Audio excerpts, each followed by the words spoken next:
જેનું નામ છે જીવામૃત। તો જીવામૃત બનાવવા માટે સૌપ્રથમ આપણે 10 કિલો દેશી ગાયનું તાજું ગોબર લેવાનું છે। તો પહેલાં આપણે સૌપ્રથમ 200 લીટરના જે બેરલ છે એની અંદર 180 લીટર પાણી નાખીશું। એટલે પહેલાં થોડું આપણે પાણી નાખીશું।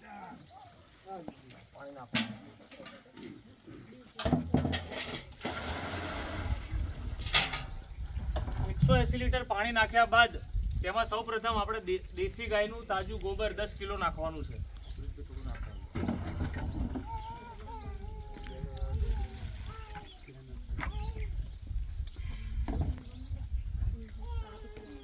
બરોબર મિક્સ કરી ત્યારબાદ ડ્રમની અંદર નાખવાનું છે।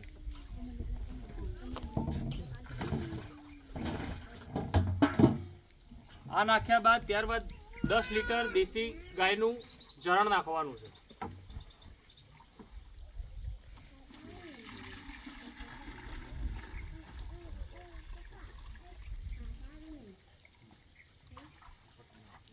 આ આપણે 10 લીટર દેશી ગાયનું ચરણ નાખ્યું અંદર।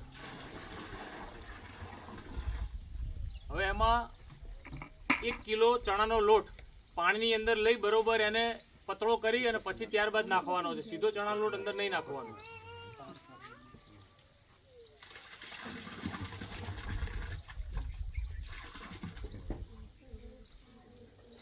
ત્યારબાદ 1 કિલો દેશી ગોળ કાળો આપણે એ અંદર નાખ્યો। હવે આપણે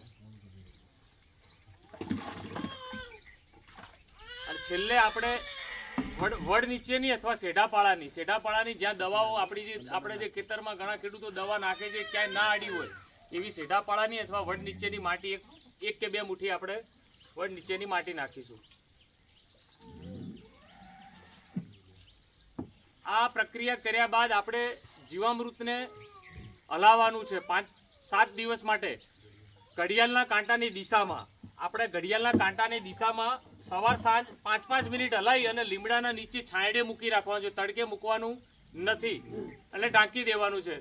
5-5 મિનિટ સવાર અને સાંજ હલાવીને પાછું આપણે છાંયડે મૂકી રાખવાનું છે। 7 દિવસ થાય ત્યારે તમારું જીવામૃત તમારા પાકમાં છાંટવા માટે તૈયાર થઈ જશે। 7 દિવસની પ્રક્રિયા બાદ તમે આ જીવામૃત તમારા ખેતરમાં તમે છાંટી શકશો। આના રિઝલ્ટો ખૂબ સારા મળ્યા છે। આ જીવામૃત તમારા યુરિયાની 1 થેલી 2 થેલી ઓછી કરી અને જીવામૃતનો તમામ ખેડૂતો આજથી ઉપયોગ કરતા થાય। પદ્ધતિ ઈજી છે, બહુ મજૂરી નથી આ જીવામૃતની પદ્ધતિમાં।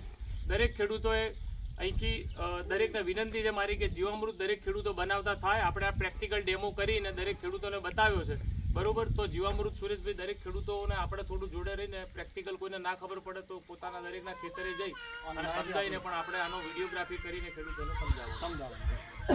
ફોટો